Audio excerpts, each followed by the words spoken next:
Thank you, Sherry, for setting this up. If you were talking to me, I don't know why we're having issues. Is that you, Sherry?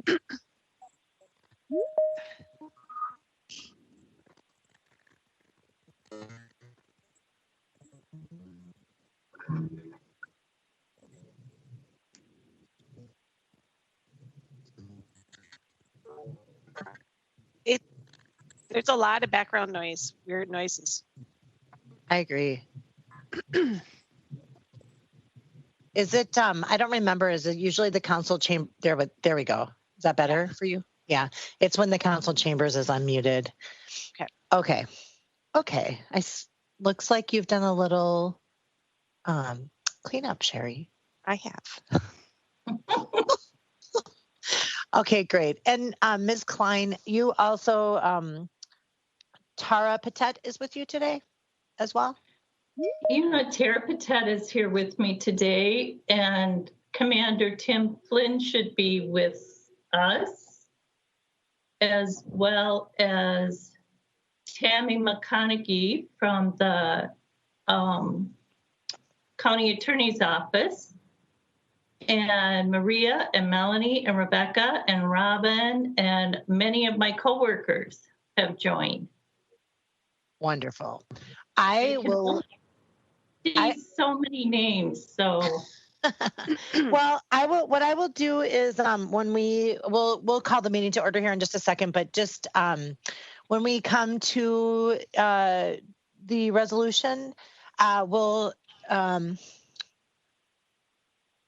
we will read it out loud into the record and then turn things over to you. And if you want to invite other people to speak, it's just as simple as just calling out their name and then turning it over to them. We're getting to be old hacks at this, so it's pretty good. Rolls pretty well, and if we run into gaffes along the way, we just we roll with it. We've been doing this a while, so too long. But in any case, so I'm looking. I see quite a few of my colleagues are on the call. 1, 2, 3, 4, 5, 6. So it looks like we are all here. So with that and looking at Ms. Moore, are you ready? Yes. And it looks like we are already being recorded. So I will call the St. Paul City Council to order. Roll call. Tao. Here. Tolbert. Here. Yang. Here. Jalali. Here. Naker. Here. Prince. Here. Council President Brenmoen. Here. 7 present, no one absent. Please stand and join Councilmember Naker in the Pledge of Allegiance. I pledge allegiance to the flag of the United States of America and to the republic for which it stands, one nation, under God, indivisible, with liberty and justice for all. Consent agenda items 5 through 11 are before you for your consideration. And we are pulling items 11 and 8. Are there any other items that should be pulled for separate consideration? All right, seeing none. Ms. Naker moves consent. Roll call. Tao. Aye. Tolbert. Yes. Yang. Aye. Jalali. Aye. Naker. Aye. Prince. Aye. Council President Brenmoen. Aye. 7 in favor, no one opposed. The consent agenda is adopted as amended.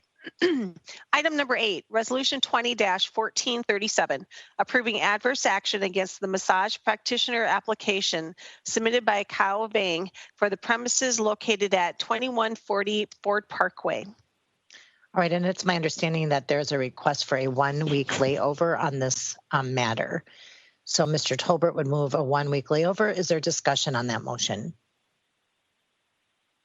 All right, seeing none, roll call. Tao. Aye. Tolbert. Yes. Yang. Aye. Jalali. Aye. Naker. Aye. Prince. Aye. Council President Brenmoen. Aye. 7 in favor, no one opposed. The resolution is laid over to October 28th. Item 11, it's my understanding, is being withdrawn. Item number 12, Resolution 20-1477, declaring October 2020 Domestic Violence Awareness Month. So on this resolution, I'm going to start by just reading the resolution into the record. I looked at it ahead of the meeting and I noticed that it's sometimes there's information, there's lots and lots and lots of whereases, and oftentimes I find myself just stunned and startled along the way and profoundly moved by the just the information that's contained therein. And so I think it's important to just take a moment to read this, and then we will hear from we'll hear from both council members and also people who are working in partnership to forever stop domestic violence in our city and really across the globe, as we've talked about in the past. So I'm going to pull this up in front of me in this paperless life that we're living right now, and read this into the record. And I will say before I read this that it's a shame that we don't have our flags up on the bridge or our flags behind us in the council chambers, but hopefully we can join in wearing our purple and our purple ribbons that we've had from other years and to help raise awareness, because we are declaring October 2020 Domestic Violence Awareness Month. Whereas the City Council of St. Paul, Minnesota recognizes that living free from domestic violence is a fundamental human right, and whereas domestic violence affects women, children, and men of all races, sexual orientations and identities, spiritual beliefs, ages, educational backgrounds, and economic conditions, and 1 out of every 3 women in Minnesota will experience domestic violence in their lifetime. And whereas domestic violence involves physical, sexual, psychological, and economic abuse, intimidation, and isolation, and whereas domestic violence is a pattern of power and abuse used by a person to control and oppress another, and that all forms and systems of oppression must be eliminated. And whereas in 2019, at least 16 women in Minnesota were killed by a current or former intimate partner, and almost half were killed by firearm. And whereas at least 5 Minnesotans who were friends, family, or bystanders lost their lives during a domestic violence incident. And whereas in this past year, 37 children lost their mothers due to domestic violence, in which 23 of those children were minors, 4 were present at the time of their mother's murder or the discovery of her body. And whereas the City of St. Paul, whereas the city, that was really hit a nerve for me, whereas the City of St. Paul, from being home to the first domestic violence shelter in the nation and birthplace of the National Blueprint for Safety, to the creation of Bridges to Safety Victim Service Center and multidiscipline model to prevent the use of firearms to intimidate and harm victims, is recognized as a national leader in ensuring all victims and their children are safe from dangerous perpetrators are held accountable for their violence. And whereas we as a community, from our first responders, community-based domestic violence programs, justice system workers, medical providers, educators, government systems, faith communities, businesses, and community leaders and members, pay tribute to the lives and the courage of the victims we serve, and the support and impact we have found in our continued work together. And now, therefore, be it resolved that the City of St. Paul declares October 2020 to be Domestic Violence Awareness Month. It's pretty profound. I'm going to turn things over to you, Ms. Klein. Thanks for being here. Thank you so much, and thank you to the entire council. For all of us, this year has been very, very difficult, and I'm so proud of the City of St. Paul and proud of the community that we come from, because we rise up to the challenge, and not just because we have to, but because we want to. And to me, that makes the difference. For victims of domestic violence with COVID and everything else going on, the degree and the numbers of victims we've been serving, along with my partners, has been horrendous.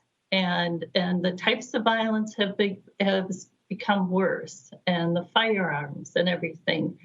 And we wouldn't be able to do our work if it wasn't for our judicial system partners, from 911 to law enforcement, prosecution, to the domestic abuse office, probation, and the bench, and our sister programs of Casa de Esperanza, Women's Advocates, Women and Nations, SMIRLS, Tubman, Asian Women United, Breaking Free, Family Wise, Public Health. We are all in this together, and together we have made a difference. Together we have saved lives, and we continue to save lives. I was on a radio show today. It was a national radio show, and people were calling in and talking about some of the things they were experiencing in their partnership in doing domestic violence work with their judicial system partners. And I remember thinking to myself, that would never happen in this community, because this community is united. This community is not afraid to look at what we need and want to do better. And this community is committed to the safety of each one of our members.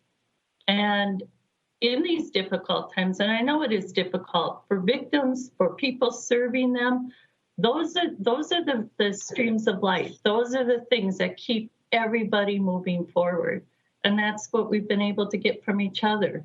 And I have to tell you, the women we work with are so thankful in what they are going through, that they live in this community. I've heard so many people say, when everything is closed down, St. Paul, Ramsey County, all of you are still here to help me, 24 hours a day, 7 days a week. And that has saved lives. So to the council members who work hand in hand with all of us, I thank you. I thank you too, because your leadership has made this community response what it is. And I know I'm here with some of my partners, and I would invite any of them if they would like to add anything. I can't see faces here, but.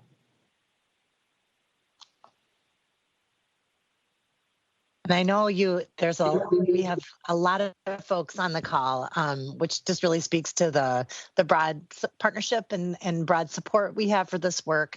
I'm like thumbing through the list of people, and it's just a profoundly long and profoundly astute list I'm seeing. I'm welcome anybody who would like to join Ms. Klein in comments to go ahead and introduce yourself and share if you would like.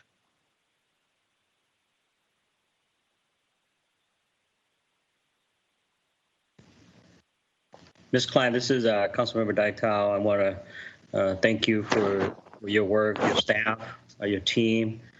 I know that over this 2020 here, I've had to refer a family to your organization, and your organization provided them the service and the direction that they needed. They didn't speak English. But you're able to find a staff that spoke the language of the family, and the family, it's in a better place now. But through that whole process, they learn a lot about their own rights and how they can, how your organization, how law enforcement can protect them and their young family. And so I want to personally thank you and your team for helping that family. And I know that you don't just help one family, you help hundreds of families in St. Paul and Ramsey County. So thank you so much, and we look forward to continue working with you. Thank you, Councilmember Tell.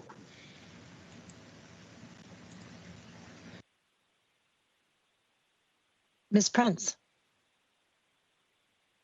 Yeah, Ms. Klein, and to you and your whole team, thank you so much for all that you do for families in our community. It just, every year in October, we're reminded of this, but you are doing this difficult and challenging work all the time, and you've created what has become an international model for St. Paul and Ramsey County. So I need to thank you for your continued leadership and your ability to continue to draw the partnerships to you that make this work so effectively. So thank you again. And here's to another strong year, and hopefully one in which we see a reduction in numbers. But thank you for all you do. Thank you. Thank you, Ms. Prince. I know several of my colleagues, I just want to make sure that we did not miss any members of your of organizations and partners. I know you said the police department was with us, the judicial folks, some of your other partners. Does any other community advocates and partners want to speak up or be shy? It's okay. It's okay. Okay, I see Ms. Yang. Thank you. I also wanted to express my deep gratitude to you, Ms. Klein, and the many, many organizations and advocates who are doing work around preventing and ending domestic abuse. I feel like in the space here, what I'm holding so much of are the stories that I have been reading, from survivors of domestic abuse who are coming out so courageously about what they have experienced. And the reason why I don't take this issue lightly at all and why it's so important to me is because I realize that one person who is experiencing this, what they're going through is is going to be a ripple effect to their loved ones, their friends, and our entire community as a whole. And so I feel like this is an issue that intersects with so many, other issues when we talk about care work, when we talk about, our loved ones and the strength of our community as a whole. It also connects with the issues like healthcare. It connects with, how one person shows up in the workplace as well. And so I'm just really grounded that in our work as a council here, we have a lot to do and a lot of more progress to build alongside the organizations and advocates who are doing this work, and I'm very determined to do that. So I want to say thank you so much for this. Thank you. Thank you, Ms. Yang. Looking to see if there's others. Mr. Tolbert. Yeah, thank you very much. And thank you, Council President and others for organizing this. And I think this is an important one to read out as we look at the numbers of Minnesotans affected, particularly children, but anybody that has been affected by domestic violence. And this is just talking about those who have lost their lives. And that's the really sad part. It's we've had a similar resolution every year around this time, which I'm glad we do, and we shall continue. And it's always kind of a unique thing because we are celebrating the fantastic groundbreaking work that St. Paul and Ramsey County Domestic Abuse Intervention Project does.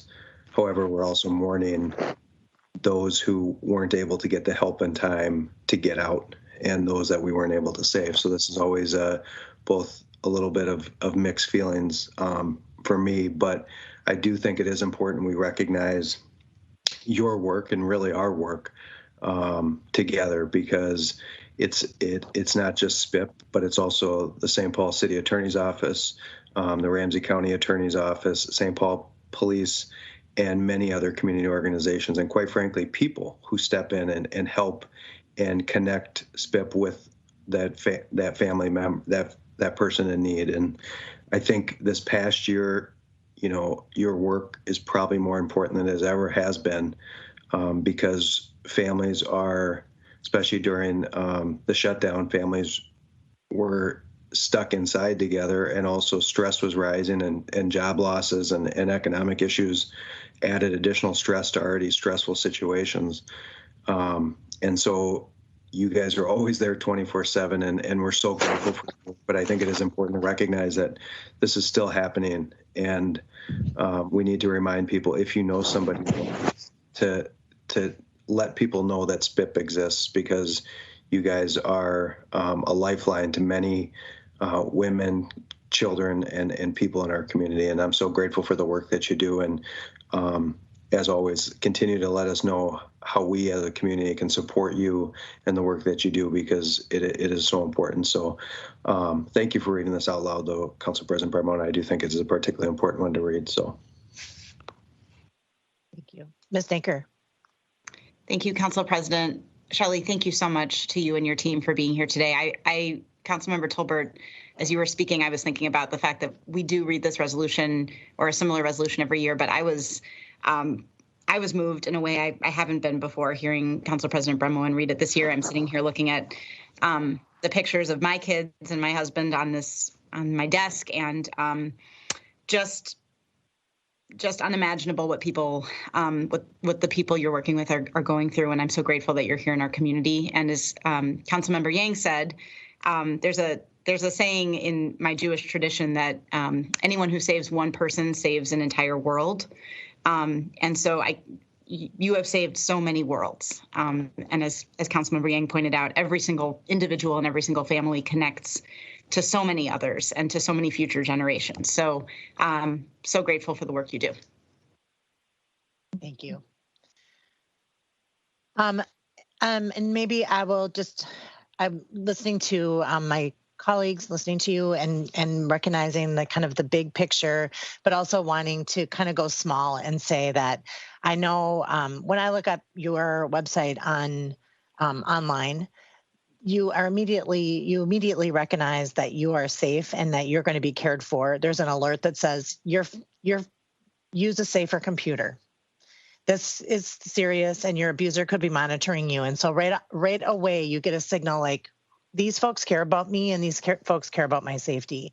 And you can just feel the professionalism and that care that comes through in the first line on your webpage. And I feel like that, I mean, it's a small thing, but it's a huge thing. And so I appreciate everything from that little small first opening line to the fact that the work that we've done here is a global blueprint for other countries that are doing this work. It's incredible. It's a gift that we have you and the strong partnership that exists across our county and really across the metro. So thank you so much. We will probably pass this resolution on the 7-0 vote, is what I guess. I'm not a gambler, but I'm going to just guess. So I will ask Ms. Prince to move the resolution and see if there's any further comments. And seeing none, roll call. Tao? Aye. Tolbert? Yes. Yang? Aye. Jalali? Aye. Naker? Aye. Prince? Aye. Council President Bremoen? Aye. 7 in favor, no one opposed. The resolution is adopted. Thank you. And thank you to everybody who showed up today to be on the call. We can't wait till we're back in the council chambers and we can see your faces in person. And thank you for your work. Thank you. Item number 13 is the staff report 20-114, proposed 2021 budget presentation from Human Rights and Equal Economic Opportunity. All right. And so we're dealing with a bit of a time crisis this year just because we had our budget presentation a bit later than usual. So we'll be fitting in some department presentations during our council meeting. And kicking off that fun will be Director Jensen from HERO with her budget presentation. We'll run this as if it's part of the budget committee meeting. If people have questions, just put up your raise hand symbol and we'll call on you so Val can just focus on her presentation. And if we have questions now, we'll ask. If Val, if you don't have them off the top of your head, feel free to tell us that you'll follow up. In the meantime, we'll just get your presentation and take this under consideration as we deliberate the budget for the next 6 weeks or so. So Director Jensen, thank you for being here. The microphone is yours. Okay, well, thank you. Thanks for having me, council member, and all of those who are tuning in. I'm not sure if my presentation is going to be put up or am I expected to share that? We can do it either way. If you have it ready, you can do it. Otherwise, we could post it up and then just let us know when you want to advance the slide. Yeah, if you don't mind, just because sometimes I feel like I can try. Let's see. Let me try. You don't need to multitask if you don't want to. I think that I can get it to work. Can you see it now? We sure can. Okay. I hope it works. So, I want to start out just talking about HERO's mission, which we have gone through a strategic. Director Jensen, I apologize. I just want to double check here. I now do not see the presentation, and I did see Holly's name come up on the bottom. So okay, Holly, do you mind putting it up for me then? I thought that. Sure, I will pull it up. Okay, sorry, I thought it was working, but it looked like it was going to, but then it then it didn't. And then it didn't. Okay. Uh-oh. Now it says Holly. Yeah. Okay. Oh, there's Holly. All right, thanks. There we go. Thank you. Perfect. Right, we'll get this full display. Okay, no, that's fine. Okay. Okay, thank you. So Hero went through a strategic planning process, which I've talked about briefly, but we just shortened our mission just a little bit to serving St. Paul residents and businesses by advancing justice and equity through education, advocacy, and enforcement. And so as part of our process, I'm sorry, you can go on, Holly. As part of the process, we came up with our values, and this was through a pretty extensive process thanks to the innovations team out of the mayor's office. But we came up with values that we feel are representative of what we want in the community as well as within our workforce: trust and accountability, community inclusion, openness, and continuous improvement. Hero is approximately 1.6% of the city's budget, so we are a small portion of the city's budget. However, we believe we are just as significant as every other department. I wanted to talk through our current vacancies. So as you all know, with 2020 COVID and the significant budget deficits that the city is facing, we decided through 2020, in order to meet most of our budget numbers, we needed to keep open certain positions that came out of the general fund. So here you can see through the remainder of 2020 that we had a buyer one, a business assistant specialist, which is someone in our compliance team, a labor standards investigator one, which we actually, and then a labor standards investigator two. So we have two people in our labor standards department, and we will be hiring for another one come the first quarter of 2020. Our labor standards 2 investigator position was not an expected vacancy in the sense that the person got a great opportunity and moved on. We also kept open the deputy director for human rights and labor standards from May through the end of the year. So our 2020 budget changes, this is the money that we needed to come up with in order to meet our budget targets. We had $247,000 to meet our budget target, which was something that was asked of departments in the city. We had $75,000 in anticipated revenue shortfalls, and those actually came from things that, because of COVID and other areas, we had to determine how we were going to pay for those. We had $20,000 of unbudgeted interpreter expense. And so I want to be clear with that. That was something that when I came into the department, there was not a full year of budget for one of our employees that needed an interpreter throughout the year. And that was an ASL interpreter. So that was an unanticipated budget expense. And then the unanticipated employee expenses, those were around things such as unemployment. We had employees whose, when we came through the process, the rate that they were budgeted at was not the rate that their salaries were coming in at. So we had to backfill $118,125. Our savings, we cut $68,000 from our materials and supplies 240,000 from vacancies, 42,000 used in salary needs, meaning we had to come up with the money for those employees where they had not come in at budgeted salary rates or we had unemployment, and then 165,209 of our fund balance was used, and we'll be talking in a few minutes about our special funds and where we would have taken money from. So here's the detailed non-personnel personnel savings. We had 42,000 in salary needs, 26,000 outreach for contract compliance, 22,000 outreach for labor standards, 7,500 we saved in membership and local registration fees. Obviously, no one was doing travel, lodging, meals.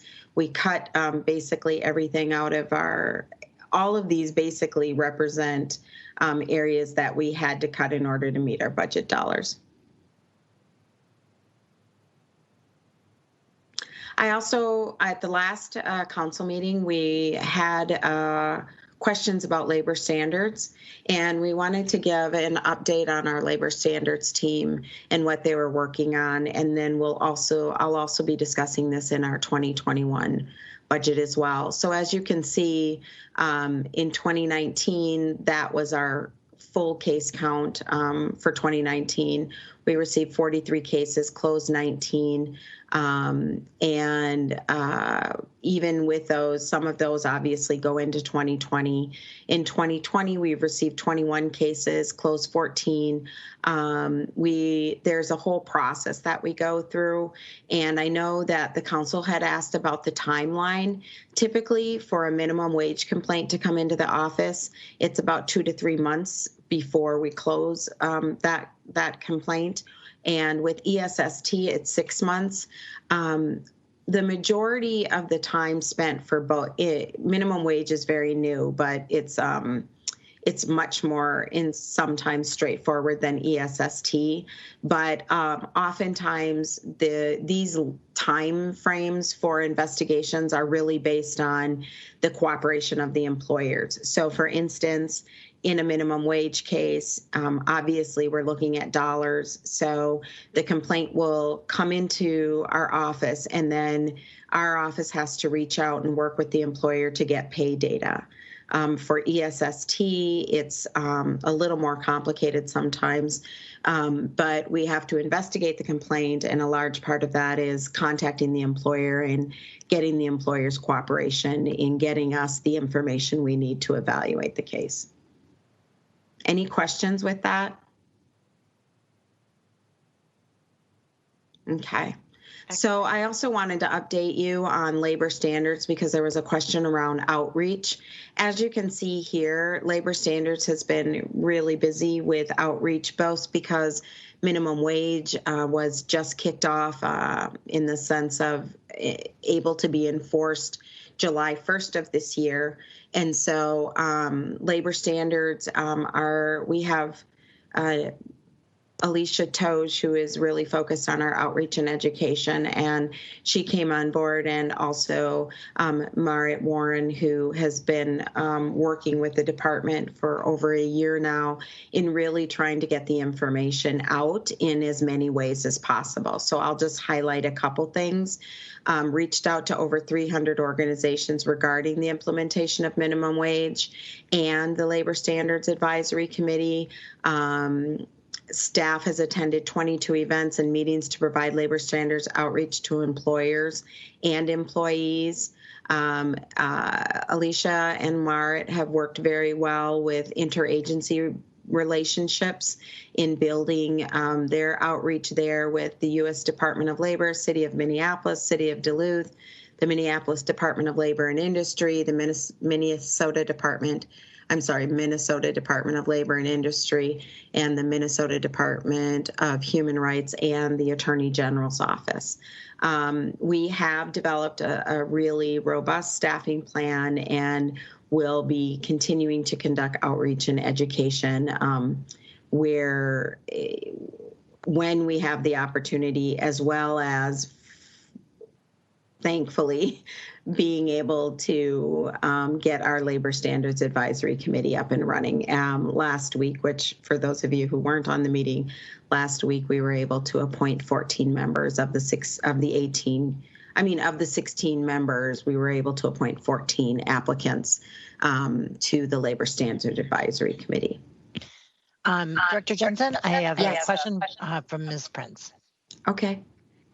Thanks, Ms. Jensen. A couple things. One is thank you for all the work you did your staff did to put together the Labor Standards Advisory Group. It's a good group, and we were happy to pass that last week.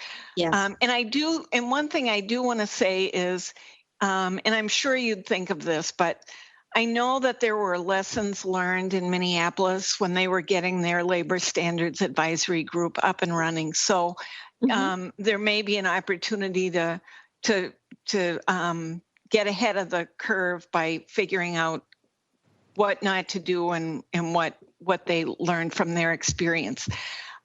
What I'm just trying to understand, so you had said that was it the Labor Standards position 2 that left because of an opportunity.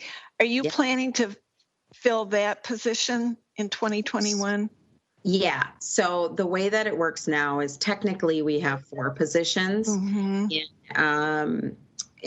4 positions that we should have in labor standards. We had planned on, obviously, prior to COVID, filling the other 2 positions. We had 2 positions already and 2 positions added. Because of COVID and someone leaving, we've left those positions open. But in the first quarter of 2021, we'll be filling one of the labor standards positions with the other one remaining open, where if we have budget changes or other changes in the department, of course, we'd want to fill those. But the way that it works now is we will be filling one in the first quarter of 2021. Okay, and that's the total. That's the 2 position that it will be the 1 position that we're going to fill. Yeah. Because the numbers that you've shown us, the amount of work that has been done is impressive, and I just wondered where you have on this slide developing a staffing plan if you feel like you can maintain the demands and rigors of the work with the staffing that you're going to have available. Yeah, so I think one of the important things is here developed a staffing plan. I think what was important and what is important to keep considering in this instance is that we are really new in minimum wage, and of course we want to be able to meet the needs of the residents of the city. Right now, we are not getting a high level of ESST or minimum wage complaints in. It takes probably a year or 2 of data for us to truly understand what that workflow is going to look like. So for us here, developing a staff plan is we want to make sure that the person, obviously, that we bring in has the right skills to do the work that we need them to do.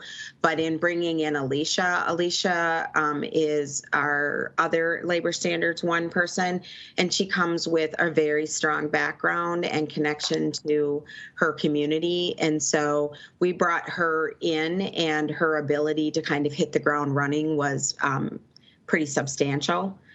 Because of her background working for the state of Minnesota in similar type situations. So, of course, we are constantly reviewing our staffing and staffing needs and looking at cross-training, et cetera. But right now, I think by bringing somebody in the first quarter of next year, we should be set for at least the first 6, 7, maybe probably 9 months of 2021. And then hopefully at that point, we'll be able to reevaluate if we need to make some staffing changes. Thank you. Ms. Naker. Thank you. Director Jensen, just 2 questions. One, I'm curious about the standards. I really appreciate the amount of time that sharing the amount of time that it takes to resolve these complaints. I'm curious as to the standards that we're using to decide when we need to staff up. What's too long? So 2 to 3 months for minimum wage seems maybe reasonable. 6 months for an earned sick and safe time complaint. That's a long time if you're in a job where, maybe the violations are continuing or you're deciding whether or not to stay or leave. So I guess I'm wondering, is there like an industry standard or is there a benchmark that your department has where you would say that's too long? That's one question. Yep. And then I'm also wondering, you mentioned the cooperation of the employer being very important in terms of timeline. Yep. Can you say a little bit more about that? Because it's, I guess I want to make sure we have the tools we need to enforce our laws. It's concerning to me if an employer can, if it just kind of sits in their court and they can draw out the process as long as they want and there's nothing we can do about it. That seems like then we're not being as effective as we could be. So can you say a little bit more about what you mean by that? Sure. I think that each one of these cases is individual, right? So it really depends on a variety of factors. So one of the things that can really slow something down is, let's say you have a franchise owner, right? And they own more than one location. And so if let's say we find a violation at 2 or 3 of those, or we're getting complaints from 2 or 3 of those, that's probably going to take us a lot more time to then investigate. Let's say they have 8 locations. Then we have to investigate the ones with complaints that we have. Then we negotiate with them to determine, get all of the information that we possibly can get, and then be going back and forth with them on the other locations and getting data.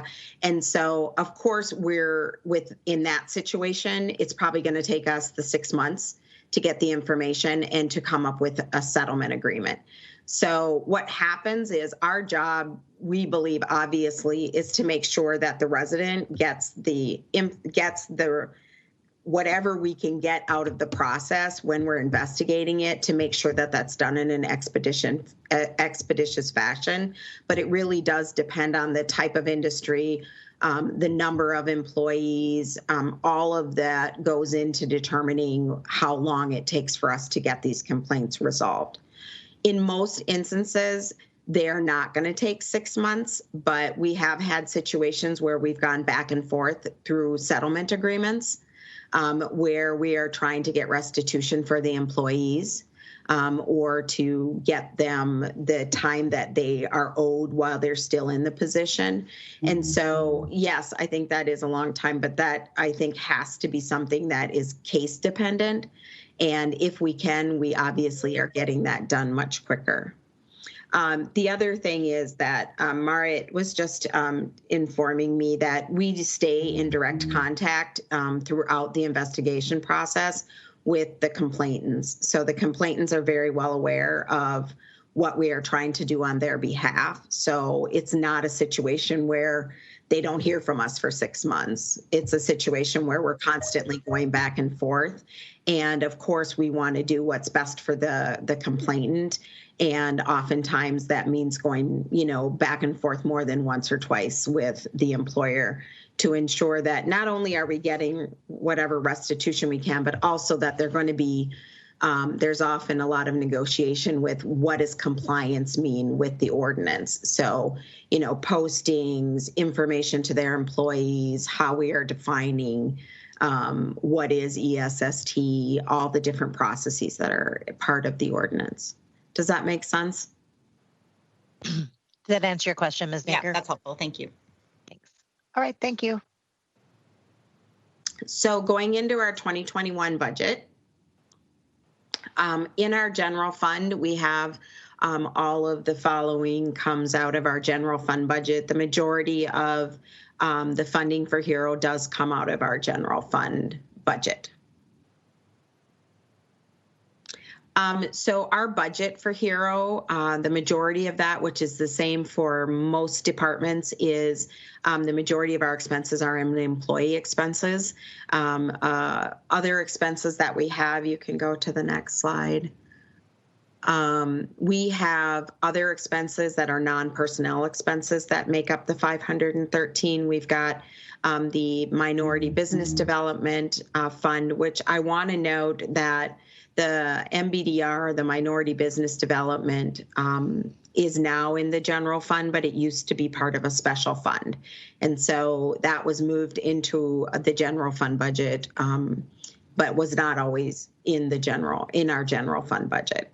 We've got compliance management software, which is necessary for us to be able to follow and monitor the type of work that we do in contract compliance. And then the mayor's equity initiatives, Director Newborn will be talking about that because that will now be managed by Human Resources in 2021, and I believe that process has already started moving. And then obviously PC replacements are expenses that we don't really have any control over, but obviously we need more than ever to do our work.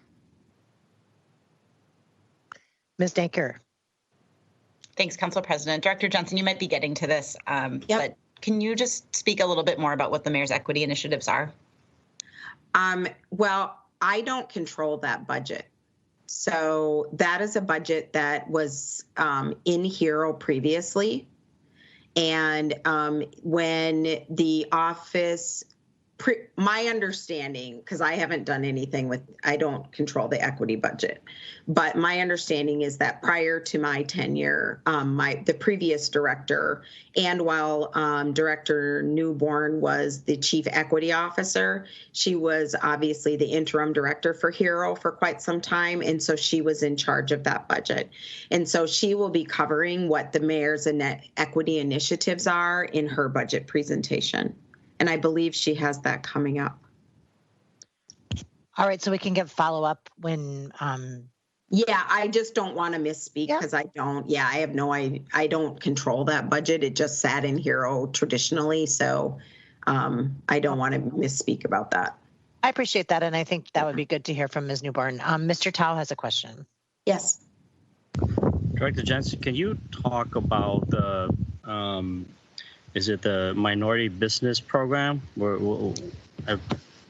Yes. The minority business development. What is that? Is that the CERT program? No. So there is a variety of things that fall. Okay. So in contract compliance, I think there's going to be a slide coming up where I talk more about that. Can you move forward just to explain? Keep going. I thought there was one on MBDR. Okay, you can go back. Sorry. So the Minority Business Development Fund, it was actually something that used to be housed in PED, and prior to my tenure was moved over to HERO. And the Minority Business Development right now it's different than CERT in the sense that it is money that we contract with different community partners in order to do training and development for minority, small and women-owned businesses. And so we went through a process this year of doing an RFP to spend the money, meaning to contract with different community-based organizations on the work that would be done. So for instance, it might be work around working with small women and minority-owned contractors to do training on how you can get contracts with the city, how you can work with larger contractors to become subcontractors. So each one of the community-based organizations, it has a specific training or opportunities to partner with women and minority businesses within the community. Okay, but sorry to clarify, but that is the CERT program, right? That's not the Minority Business Development. Is that correct? No, the CERT program is a separate fund. Okay, and how is this Minority Business Development, how is this being communicated? This is my first time hearing about this, and I meet regularly with PED, and they've not mentioned this.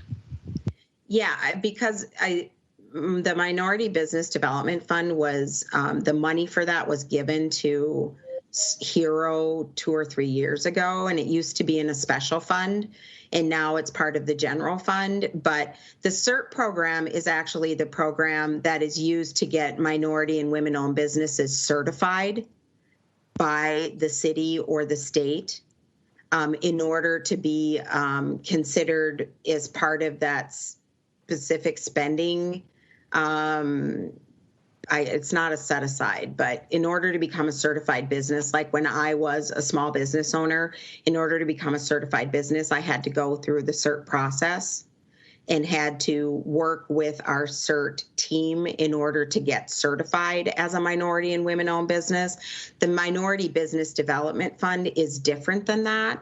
It is money that's set aside for community-based organizations. It's like a grant or contract program that we have with community-based organizations to do the work that Hero couldn't do on its own, in the sense of we don't run employment programs for, let's say, formerly incarcerated persons, or we don't run programs per se, out in the field of training people on how to become a subcontractor for highway projects. So the CERT program is specifically for getting people certified. The Minority Business Development Program is a program where we're giving funding to locally run nonprofits to do that work. Okay, so then who do they? So first part is, now it's in the general fund. Does this program still exist? And if it exists, how do people utilize this program? Yeah, so we went through an RFP process early in the year, and we contacted vendor, minority and women-owned businesses, as well as other nonprofits. We asked for a solicitation like we did with any other major contract, and then people submitted proposals to do the work on behalf of the city. And so those programs are still going on. We are just finishing up all the contracting with the organizations that submitted RFPs, and we went through a regular scoring process, and then those contracts were awarded to local nonprofits. Thank you for clarifying. Yeah, no problem. Does that make sense? Okay. I think it answered the question. Don't ask a question like that. Okay. All right. Okay. So it looks like, Mr. Tao, your hand is still up. Did you have a follow-up or just not down yet? I just like to raise my hand. Sorry. Okay. All right. Let's move on. And I just, we have about 12 slides to go. Okay. So we'll get through them quickly. Yep. No rush. Okay. So this is our 2021 budget change, and we wanted to just continue to lay out the vacancies that we are using to meet our budget goals. You can go on. Why we chose these. One of the things that I think the mayor and the deputy mayor have talked a lot about already, but we wanted to avoid layoffs or furloughs. We really don't have a ton of extra non-personnel funding to cut, and we wanted to make sure that we spread the impact across divisions, ensuring that no one team was crippled by, meaning having too much taken out of one group or one division. So special funds, we have 3 buckets of special funds. PCARC, we did get a grant, which we got a one-time grant to do outreach to youth, which we are working on in the new normal. We also have special funds, which are our CERT fund, which Councilmember Tao was talking about. We also have 2 contracts. So we have a contract as a department with the Equal Employment Opportunity Commission, the EEOC, and we also have a contract with Housing and Urban Development to do both employment discrimination investigations and housing investigations. And then our last, obviously, is our Riverprint Fund.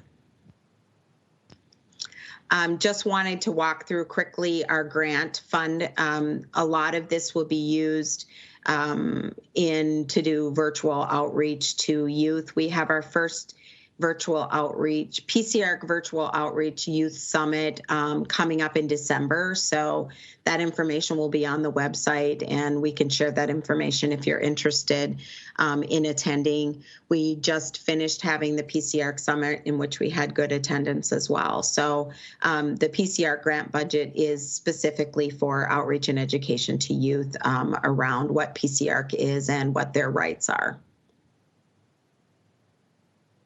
The CERT fund is the fund where we manage the CERT process for a group of entities. And so the CERT fund budget, most of that goes through and supports the work. We have 2 people who do our CERT processes right now, and the majority of that budget goes for supporting that work. Same with the HUD funds and with the EEOC funds. So these are very similar. These are contracts that we have that we get reimbursed for a certain number of investigations that we do. They're investigations where they're basically considered, we're a federal partner. So those are investigations that are done in concert with our federal partners. You can go on to the EEOC and then you can go on to the next. And then here, obviously, with Riverprint, it's the opposite. We've got mostly materials and supply expenses and then employee expenses. And I think that brings us to our end. Wow. The last part went really quick. So I'm looking to my colleagues to see if there's any questions on the second part of that presentation. All right, it looks like we do not have questions. Sometimes they pop up after, and we will follow up through Holly if we have questions. I appreciate your thorough responses on several of our questions, and we thank you. We recognize it takes a lot of work to put together a presentation to come in front of us, and we appreciate. I was listening to you and thinking, yep, Director Jensen's got an inner groove. You know, so it's nice to have you here today. Thank you very much for your work and presentation. We appreciate it. Thanks. All right, Ms. Moore. Item number 14, Resolution 20-1478, approving the Audit Committee's recommendation to audit the customer and constituent services the city provides to the residents and businesses of St. Paul. Ms. Naker? Thanks, Council President, and I welcome my co-chair, Councilmember Prince, and others to speak about this as well, but this is exciting. As many of you know, the Audit Committee, which has been restarted for the Council, has been meeting for the last 4 to 6 months or so, and recently welcomed 3 community advisors and 2 advisors from the administration to join us. We conducted our first order of business was to figure out what topic we wanted to study in 2021. We did a community survey, got over 100 responses from both people who live in the community, work in the community, and also from employees of the city of St. Paul, which really yielded some very interesting suggestions and data.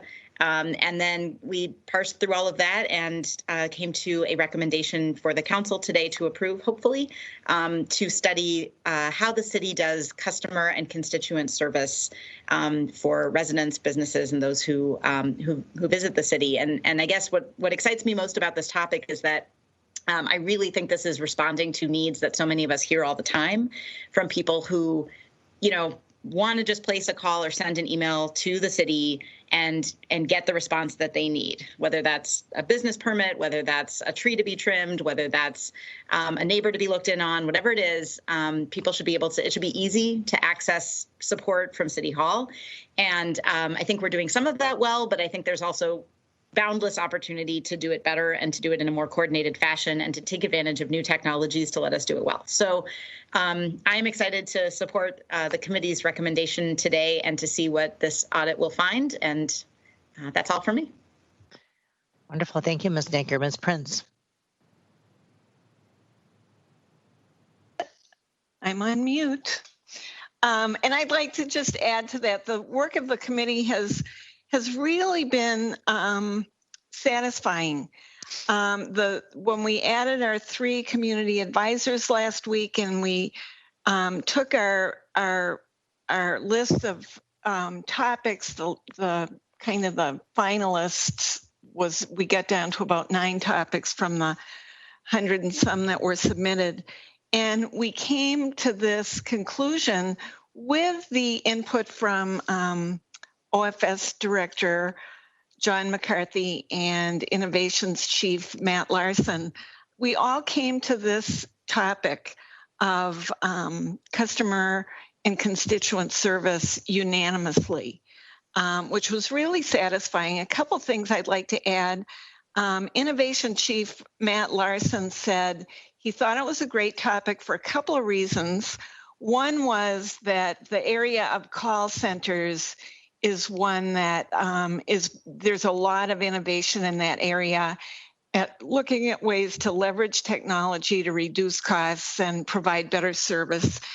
And the second thing he said that I think all of us realized when we were talking about this is that you shouldn't, from an equity standpoint, a person shouldn't need to know who to call when they're looking for an answer, that we have an opportunity to come up with a system and brand it that will be more obvious, more accessible.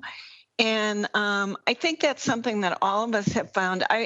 Our call center in DSI, the 266-8989 number, does an absolutely wonderful job of responding to calls that come in. But I continue to go to community meetings where people ask who they call, and they are unfamiliar with that number, our call center in DSI.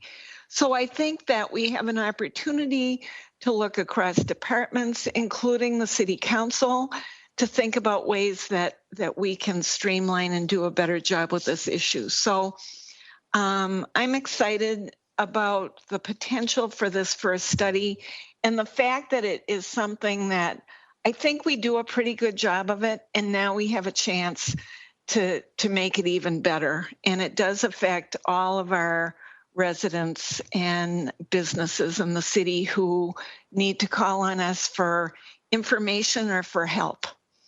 So thanks to my fellow committee members, and I look forward to hearing if our full council can support what we're doing and if you have any questions. Ms. Yang.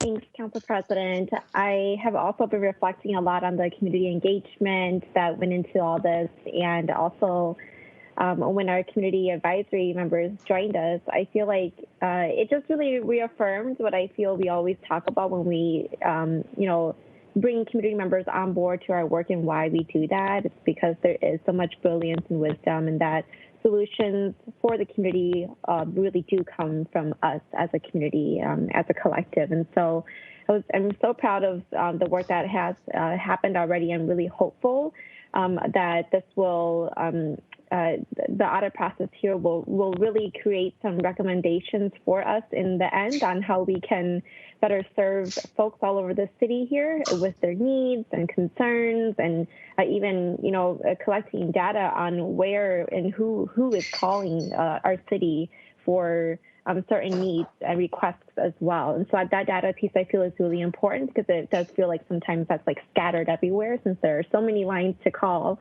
in the city of St. Paul. And so I'm really hopeful about this, and feel like, we've done a really great job so far, and we'll be supporting this. And thanks for everyone for supporting this work too. Thank you, Ms. Yang. Mr. Tao. Thank you, Council President. I'm really excited about this audit committee and the work that Councilmember Necker, Councilmember Prince, Councilmember Yang has in their office work regularly to get us to this point. And I'm also excited for the community members from St. Paul.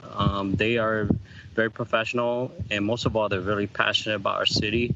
And I think this is, we want to run an accountable government, and want to try everything we can to ensure that our outcomes are equitable. And this is a really good start. So I'm really excited about it, and I look forward to all the recommendations and for the support of the full council.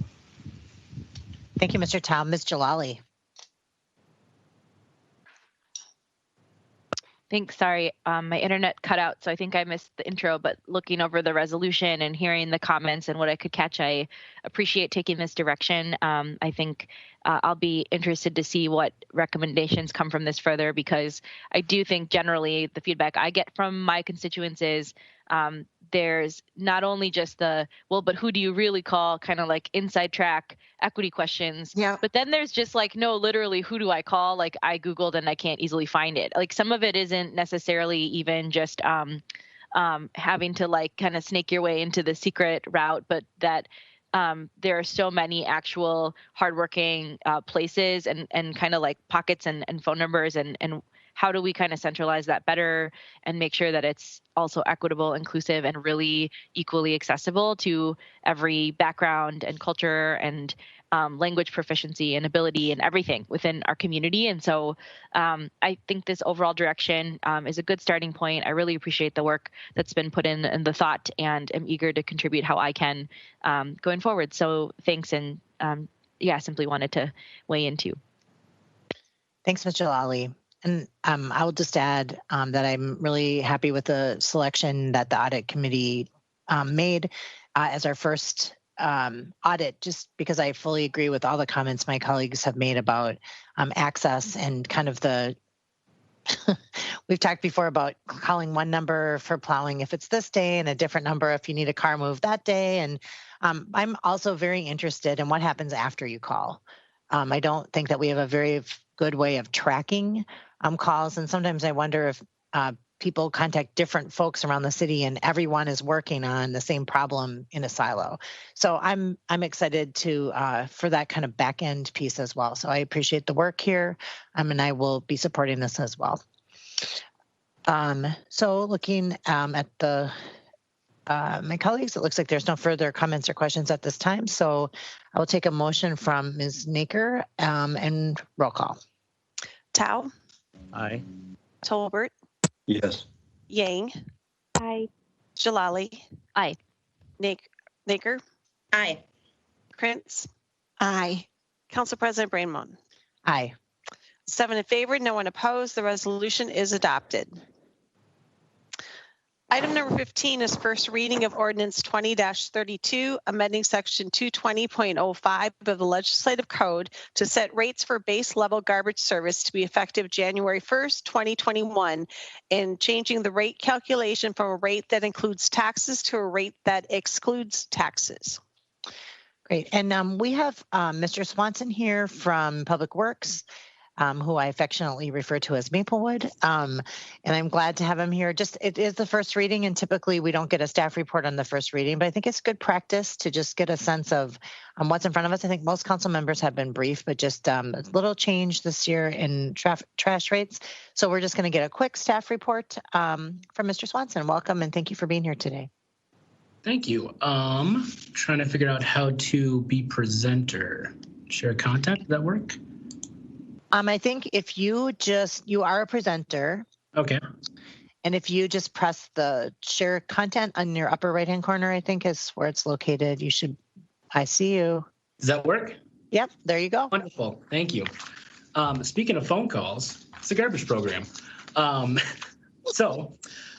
would like to thank you, Council President Brendel, and council members for having me here today. I am here to present on the ordinance amending section 220 of the city code. This sets the residential garbage rate for 2021. Per our contract with the consortium, the city council sets garbage rates annually. This amendment will set the rates residents will receive on their quarterly invoices from haulers starting January 1st of 2021. The action we're looking for from council is at the end of this presentation that we respectfully ask that you approve the ordinance and adopt the 2021 garbage rates. Quick thing, here is how the garbage rates are determined. It's pretty explicit in the contract what goes into those rates. There was no change in fuel for this year. There was a slight increase in CPI. There's an increase in tipping fee of $2 at the Ramsey, Washington disposal site.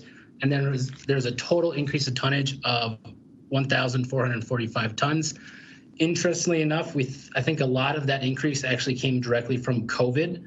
We saw quite a jump in tonnage those first couple months when the pandemic was going full flare, I guess, in this area and when everyone was at home.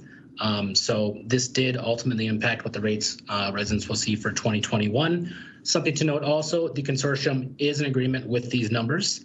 So we've had a lot better negotiations with them this year as opposed to last year. So these are all pretty set and clear items that go into the rates.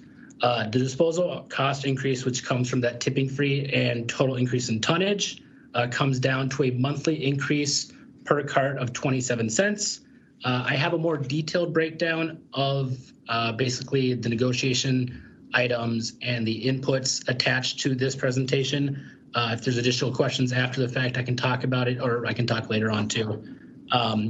This is basically the components of the 2021 rates. This has every column that goes into that final quarterly rate. I'm going to kind of skip that because this is pretty hard to read.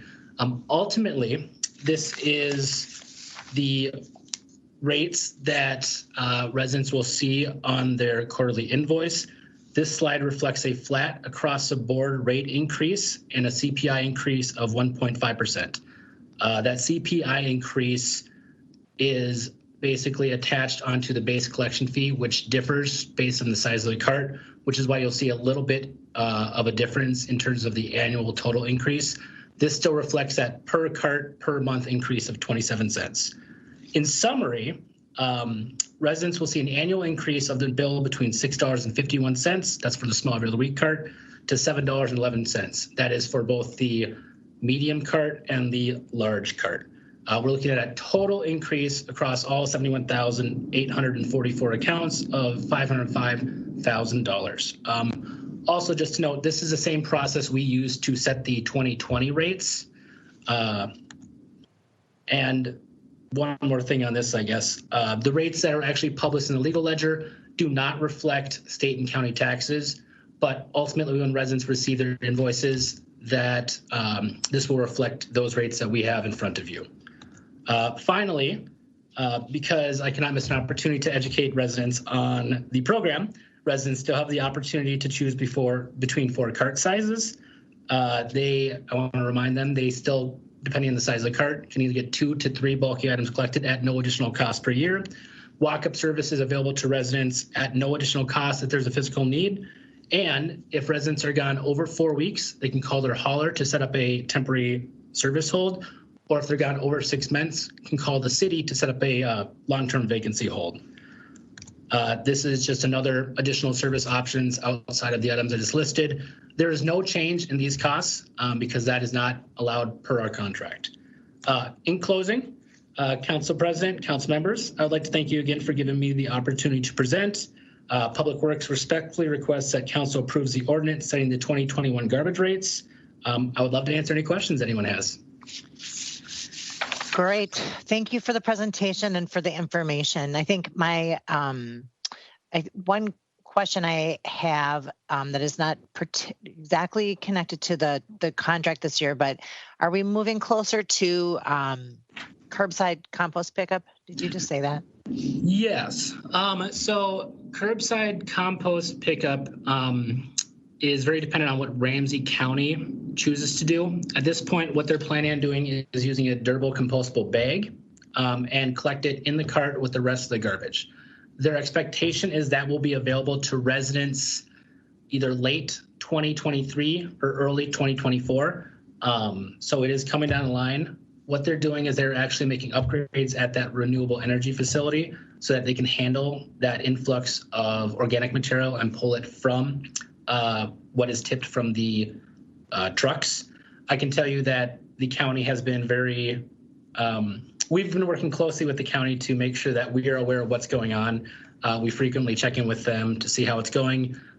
So as we get more information, I will try to update council. And if there's any questions from residents, any worries that you may have, please feel free to reach out to either Susan or I, and we can follow up with the county with those issues. Yeah, and I ask mostly just because people are anxious and eager to get started with that program. So I appreciate that update. And I also appreciate the opportunity to educate folks. I try to use every opportunity I can to remind people that they get 2 or 3 bulky item pickups a year, and we are underutilizing that program in a major way. So just remember that that includes things like couches and washers and dryers, and I had a ceiling fan hauled off. So those there's still time to use your bulky items. I see Ms. Naker has a question. Thanks, Council President. Actually, just wanted to commend Mr. Swanson. I appreciate having this information. I appreciate how clear-cut and scientific the formula is for determining the rates from year to year. I know last year that formula led to a decrease in rates. This year it's leading to a slight increase, but it's really helpful, and I think it's the right way to do it, to just see that that is a formula that is just applied across the board. It's not political. It's scientific. I also appreciate that the amount of increase, which is pretty modest, between $6 and $7 for the year, is different for the size of your cart. So a slightly higher increase if you have a larger cart, a slightly lower increase for smaller carts. I know when we started the program, a lot of folks talked to me about wanting some sort of incentive for throwing away less and for having a smaller cart. And so although this is small, I do appreciate that there is a slightly lower increase if you have a smaller cart size. And then I just also wanted to highlight that the rates are still lower than in 2018-19, which I think is an important point. So thank you for all that information. Thank you, Council President, Council members. That was one of my main points, and I forgot to make it. The rates are still lower than 2018 and 2019. So I think, this shows kind of what the power that a contract has. I think that this reminds me that there is an opportunity with our virtual meetings to have the glitter cannon effect. For these important announcements that would not leave glitter all over the council chambers and instead just, celebrate. But I think that is definitely worth noting that as we guessed, the rates were going to come down and they have stayed below that initial rate. I also appreciate I hadn't thought about, I've been thinking about my heat bill, which is probably going to be higher. I'm kind of a heat miser, but I know that with folks home all day, we have to be more mindful of having our heat turned up and not down during the day. I had not thought about increasing trash at home with folks not going into their offices, so that's very interesting as well. Okay, so we have 3 more readings of this item. The public hearing will be in 2 weeks, and I think we're looking at some changes to our ordinance. The way we just do ordinances generally. So practicing, having a staff report at our first reading is interesting, and I appreciate getting this information the first time we hear the ordinance so that we know what's in front of us. I appreciate it. I do not believe we have other questions at this time, so I'll thank you for the time you took to prepare your report and the negotiations that you did to get us to this place, and thank you very much. Well, thank you. All right. And the ordinance will be laid over to October 28th for second reading.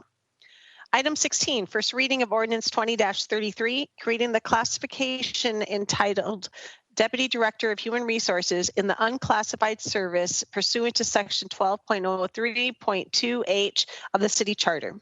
This ordinance is also laid over to October 28th for second reading. Item 17, ABZA 20-6, considering the appeal of Michael Bulow to a decision of the Board of Zoning Appeals denying 2 variance requests for lot coverage and rear yard setback at 1493 Highland Parkway. And I believe we have a staff report from Mr. Graybar. Hi, good afternoon, Council President, Council members. Can you see and hear me? Can hear you. And great. Thank you very much. He's down at the bottom, maybe. Yes. Yep. So, gotcha. Hi. Hi. So this case was heard before the BZA on September 21st, where the appellant requested variances from the rear yard setback and lot coverage requirement. The variance requests, both of them were denied by a vote of 4-3, based on findings 3 and 6 by the Board of Zoning Appeals as stated in the resolution. And I'll just share my screen real quick so I can show you. Presentation here. Can anybody see my screen? Yep. All right, perfect. Thank you. So as you can see here, this is 1493 Highland Parkway that's highlighted in yellow. You can see how it's set back along with the rest of the houses on the block. The green lines that you see there are the contours or the changes in grade at the front of the property. And as you can see, the houses are set back further in the lot to adjust for that. This was the house that was there previously. It was a single-story building, is a little bit smaller. They demolished it. They did get approval from us to demolish it to construct what the applicant is proposing. These are the other houses with attached garages. They are outlined in blue that are on the same block as 1493 that's highlighted in yellow. These are the houses within the same block that have a detached garage that's approximately 1 foot from the rear property line. The applicant was previously granted variances in 2019 of the side yard setback, rear yard setback, and the sidewall articulation in order to construct a one-story addition that would connect the detached garage to the house, bringing the house within the 1 foot of the rear property line. The intent of the addition was to create a universally designed home, which means the house is designed in a way that lets a person with accessibility needs to access the entire house. And as you can see here, I've outlined the red portions that were the previous house and the previous garage. Both have been demolished. The green was the addition, which was going to connect to the garage. However, after they started construction, they determined that the foundation of the existing house, since the house was built in 1900, wasn't structurally sufficient to support that addition. On this slide, the proposed one-story single-family dwelling with an attached garage applies the same intent to create a house that is designed to accommodate a person with accessibility needs. To the left, you'll see the red outlined property that was the previous house that was there. In the center picture, you'll see that same footprint, and then you'll see the green outline footprint around it. That is what the applicant is proposing. So this property is located in planning districts 15. Any properties within the R1 through R4 zoning districts in planning districts 14 and 15 can build up to 40% of the lot compared to 35% that's allowed outside of the rest of the districts in the city. So the applicant is proposing to maximize the usage of land by building up to 40%. He actually just went a little bit over. It's 40.2%. And just to give you kind of a conceptual or a comparison to this, the standard door is 7 feet tall by 3 feet wide. That's 21 square feet. So this proposal is over just by less than the size of the door, or 17.8 square feet. And on the right, you can see just the proposed house by itself. This is what the proposed house will look like from the west. As you can see, Highland Parkway is on the right side of the picture, so it indicates where the front and the rear is. This is what the building will look like from the east. Again, this shows the Highland Parkway on the left, the alley is towards on the right. They're adding a nice little porch with a breezeway up front. This is what the south elevation, which is the front of the house, will look like. And then the picture on the right is what the rear of the property is going to look like facing the alley. So this is a cross section of the house that kind of helps show the grade changes throughout the property. And since the intent of the house is to make it a one-story single-family dwelling that has a universal design, we want to make sure or the applicant has a level as floor as possible. So locating the house as far back towards the alley as practical will allow the main floor of this one-story house to be as close to the alley entrance level as possible. Staff recommended approval of the requested variances based on findings 1 through 6. Pending your questions, that's all I have. Great. Thank you so much for the report. Are there questions? I don't see questions at this time. Ms. Prince has a question. Yeah, Mr. Graber, it looked like there was some concern on the part of when I read through the public comments that there had been 27 people who signed the petition who were not in support of the variances. Can you speak to that? Council President, council members, yes, we did receive a packet of opposition there from property owners that are within a few blocks of this property. There are a couple of members who signed that petition that are on this block. However, not all of the entire block is not against this one property, if that's what you're leaning towards, council member. And then the BZA denied the variances on the basis of practical difficulties and the impact on the character of the neighborhood, 3 and 6. Council President, council member, yes, that is correct. They stated that the practical difficulty for number 3, they said the applicant elected to remove the foundation of the building on the site when the applicant chose to demolish the building entirely. Accordingly, there no longer is a practical difficulty in constructing the newly proposed building in a manner that meets required setbacks. And avoiding inclement weather when entering or leaving a property is not a practical difficulty.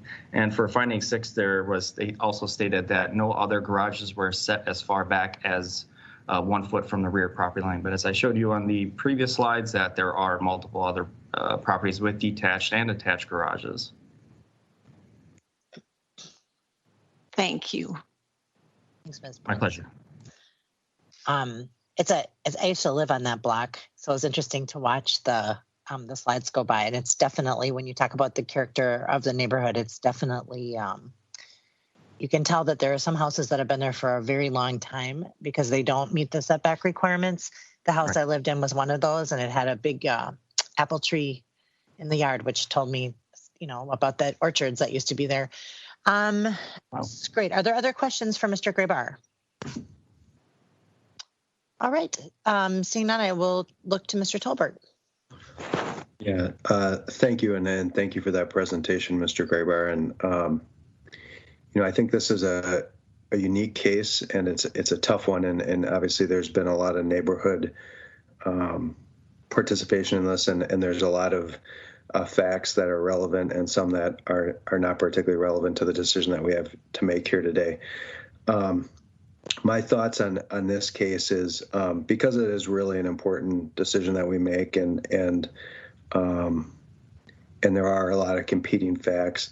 I think it would be helpful to close the public hearing on this, and some of the public comments came in late or near the last minute. Close the public hearing on this, and I'd like to lay it over for 1 week and propose a motion next week for us to make a decision.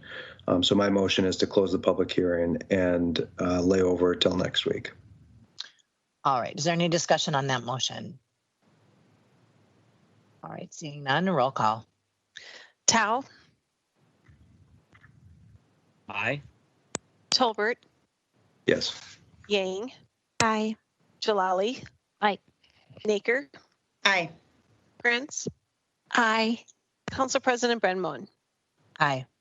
7 in favor, no one opposed. The public hearing is closed and the item is laid over to October 28th.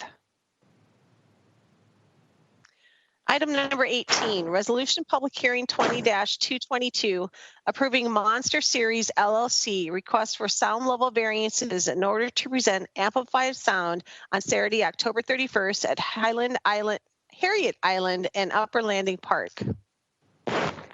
Great. This is a public hearing. Is there anyone here to speak to this item beyond what has been posted in the online form?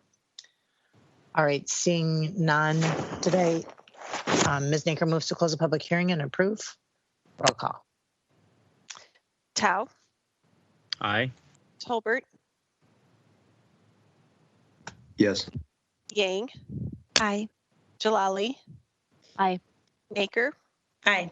Prince, Aye. Council President Brenmoen. Aye.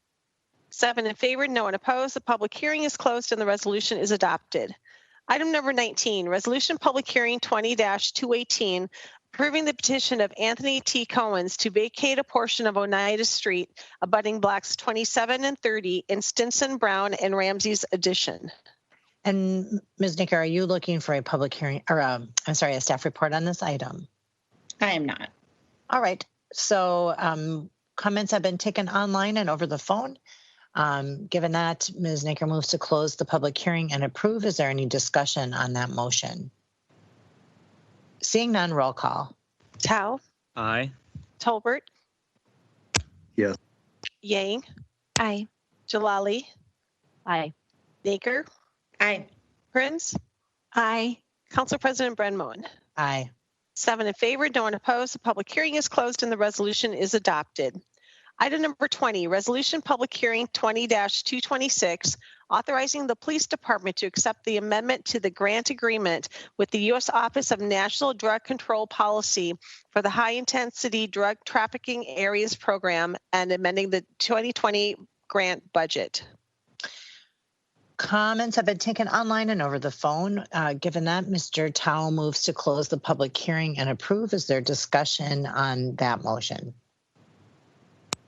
Ms. Yang. Yeah, thanks, Council President. I have a request for information because I noticed that this agenda item here, like usually, it comes, I've seen in when the police department, they had a amendment like this, they attach a proposal sharing like what they drafted drafted for the grant application, but it's not attached. So I wanted to get more information on what the grant, the $15,000 will be used for specifically. I'm wondering if anyone is on the call here that would be able to share that. I'm not sure if there's anybody on the call who can answer the question. I'm looking to see if anyone's stepping up to answer. I do not see anyone, so you're requesting a layover so you can see that more information about the $15,000 grant. Yeah, yes. I would motion then for a 1 week layover, and I will have my staff reach out and get that information. We did try today, but we didn't get the information in time. Wonderful. Okay, so if I could add to your motion to close the public hearing and lay the matter over for 1 week. Sure. Okay. All right. Any discussion on that motion? Seeing none, roll call. Tao, Aye. Tolbert, Yes. Yang, Aye. Jalali, Aye. Naker, Aye. Prince, Aye. Council President Brenmoen. Aye. 7 in favor, no one opposed. The public hearing is closed and the resolution is laid over to October 28th. Item 21, resolution public hearing 20-209, amending the capital improvement budget in the amount of $334,163 to reflect actual dollar amounts in the state fiscal year 2021 Parks and Trails funding due to the effects of COVID-19 pandemic. Is there any discussion on that? Public hearing has had taken comments online and over the phone, and as such, Ms. Nager moves to close the public hearing and approve. Discussion on that motion? Seeing none, roll call. Tao, Aye.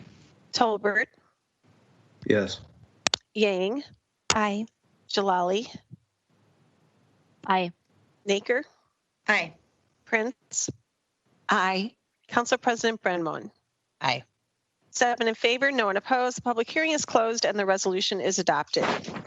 Item 22, resolution public hearing 20-210, amending the 2019 capital improvement budget in the amount of $100,000 to accept additional financing from the Senna Foundation to fund city staff time for project supervision and construction improvements of the field space at the Conway Recreation Center.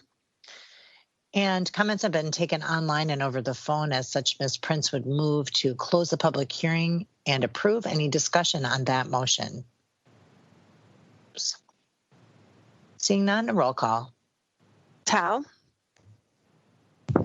Aye. Tolbert, Yes. Yang, Aye. Jalali, Aye. Naker, Aye. Prince, Aye. Council President Brenmoen. Aye. 7 in favor, no one opposed. The public hearing is closed and the resolution is adopted.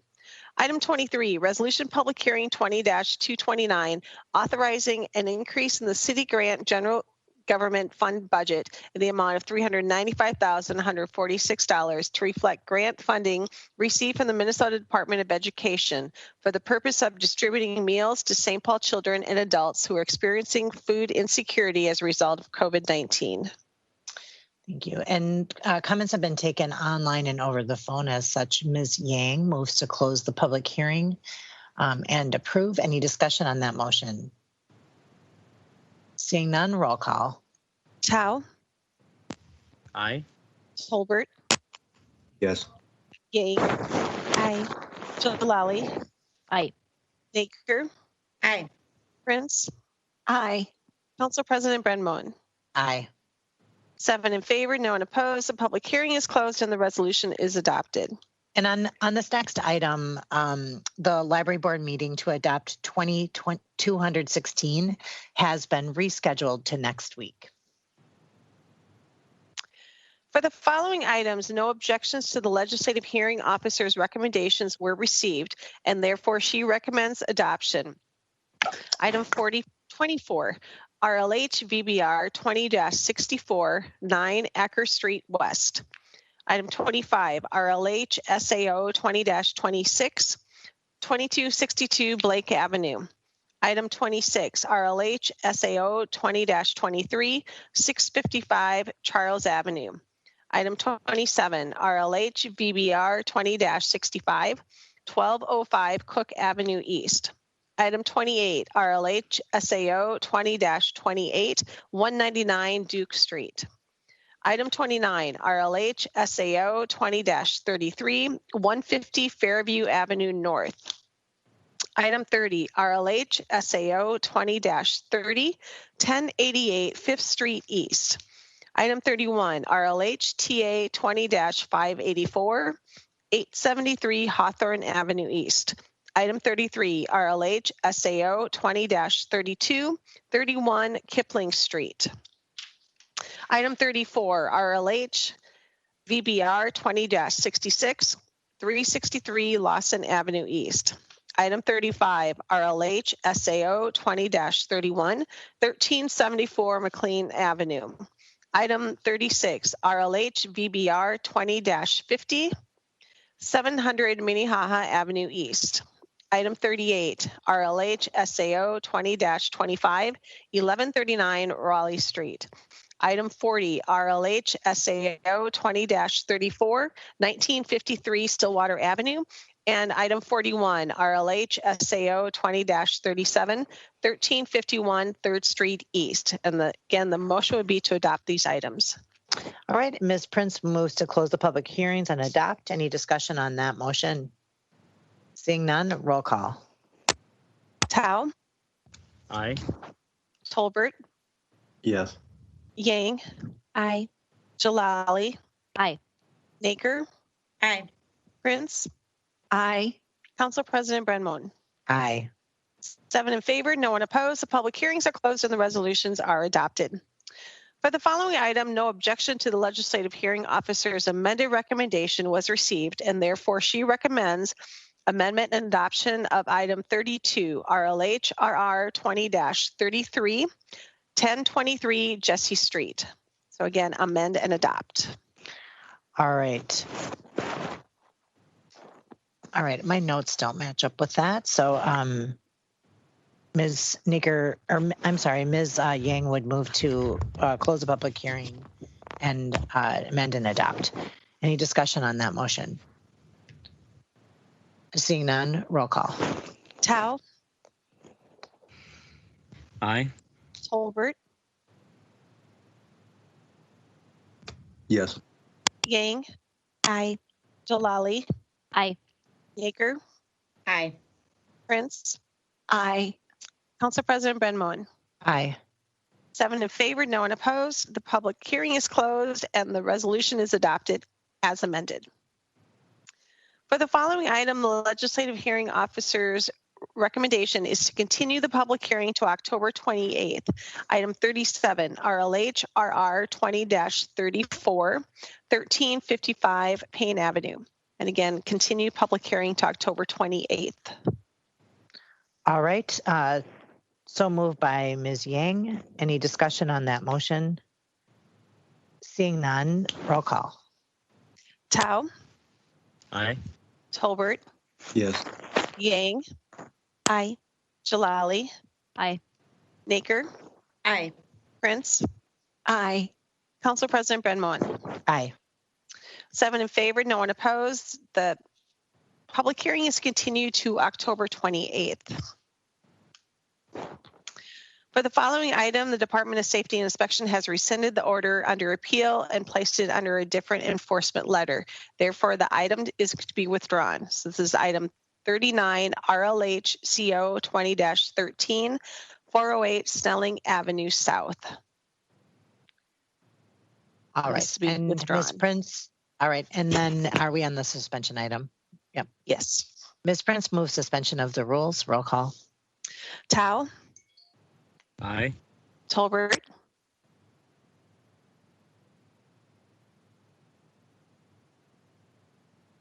Councilmember, you're on mute. Sorry, I'm struggling finding my mute button right. Yes. Yang, Aye. Jalali, Aye. Naker, Aye. Prince, Aye. Council President Brenmoen. Aye. 7 in favor, no one opposed. Rules are suspended. RLH VO 20-49, granting a stay of enforcement of Council File RLH VO 20-47, a decision on the appeal of a fire correction notice complaint inspection, including condemnation at 1544 Beach Street. And the motion would be to adopt this item. All right. So Ms. Prince moves to close the public hearing and adopt. Any discussion on that motion? Seeing none, roll call. Tao, Aye. Tolbert, Yes. Yang, Aye. Jalali, Aye. Naker, Aye. Prince, Aye. Council President Brenmoen. Aye. 7 in favor, no one opposed. The public hearing is closed and the resolution is adopted.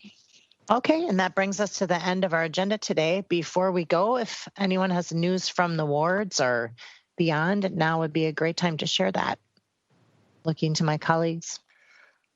Ms. Prince? Sure, thank you. Let me find it here. The Eastside Elders has received funding to support a program that will allow us to deliver groceries to seniors in our community at no cost to the recipient. This exciting news will allow seniors to choose what items they want, up to $35 for each grocery request.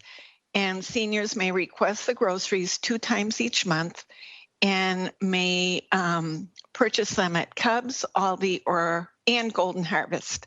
So if you know of seniors in our Eastside community who would benefit from this limited time program, let us know. This is a really good deal and especially helpful for people who have a hard time getting out and people who have a hard time affording groceries. So Eastside Elders, and thank you. Especially timely given our early snowfall that looks like it's Right. not going anywhere anytime soon. So thank you for that announcement. Ms. Jalali and then Ms. Yang. Awesome, thanks. I wanted to put in a good word for and encourage folks to check out the city hosting the Twin Cities Electric Vehicle Mobility Network informational sessions coming up. We've been working on a partnership with Our Car, which is headquartered out of Ward 4, and then our resilience officer, Russ Stark, and special project manager, Samantha Henningsen, are very involved with building out the electric vehicle rideshare program and charging hub infrastructure, which we're lucky to have received pretty significant federal and state funding for. And it's going to be really exciting. I think it'll provide and expand transportation access in a way that works with the existing mobility system we do have, but it is going to best be positioned to do that if we engage our community and especially engage our community members who are most likely to benefit from rideshare and car sharing. So the upcoming session that discusses St. Paul charging hub locations and car sharing and gets a little bit of initial feedback and shares initial vision is Wednesday, October 28th. It's from 5:30 to 7 p.m. If you go to stpaul.gov/EV, that's kind of a fun city website acronym, shorthand. stpaul.gov/EV is where you can learn more, but I'm hoping to attend this session, and I think it's going to be a great chance to share more about this project and then learn how we could meet its intention, which is to provide another transportation option for folks in our community. So hope you can be there. Thanks. It's great and well timed as well. People I saw on social media were asking, how can we make sure that we get this covers the city in a better than Cartago did? So it's really good timing. Ms. Yang. Thank you. Just wanted to share about an upcoming socially distanced, safe Halloween event that our city staff are hosting in the east side of St. Paul here. Again, it's October, snow's outside, so I definitely know, we won't have a Halloween as normal, just definitely because of COVID too. So wanted folks to know that there is an event called Trunk or Treat at Hazel Park Rec Center. It's next Tuesday, the 27th from 6 to 7:30 p.m. So we're going to have lots of treats for the kiddos. So bring on out your families, and I hope that folks will also help share this on social media too. Wonderful. Thank you. Ms. Prince, your hand is still up. Did you have a second round? Yes, I do have a second one. The Eastside Freedom Library is inviting all of us to an event entitled Tenants' Rights, Where Are We Now? Tuesday, October 27th from 6 to 7:30 p.m. and it'll be on Zoom. So just reach out to the Eastside Freedom Library and they will send you the Zoom link. But the event is it's hosted by the Freedom Library with the Eastside Housing Justice Working Group. And it'll be a virtual discussion of St. Paul's new tenant protection ordinances.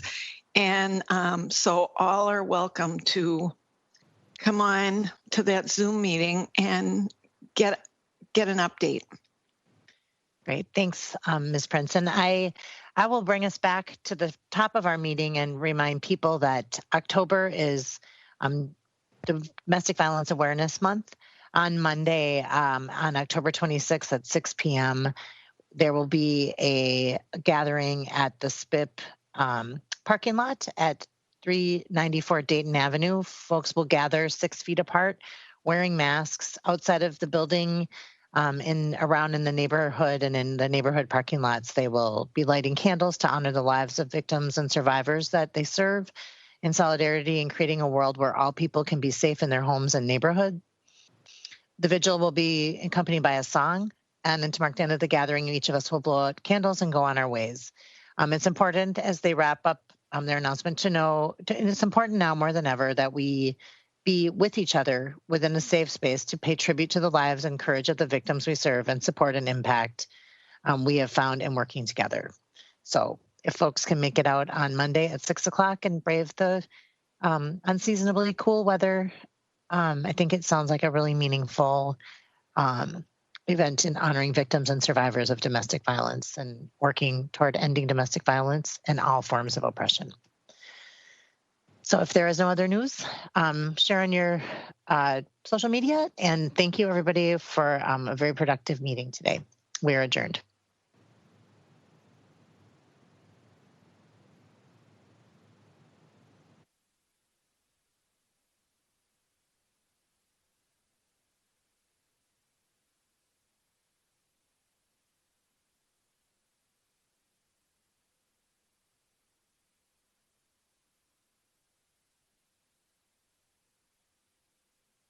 La toalla.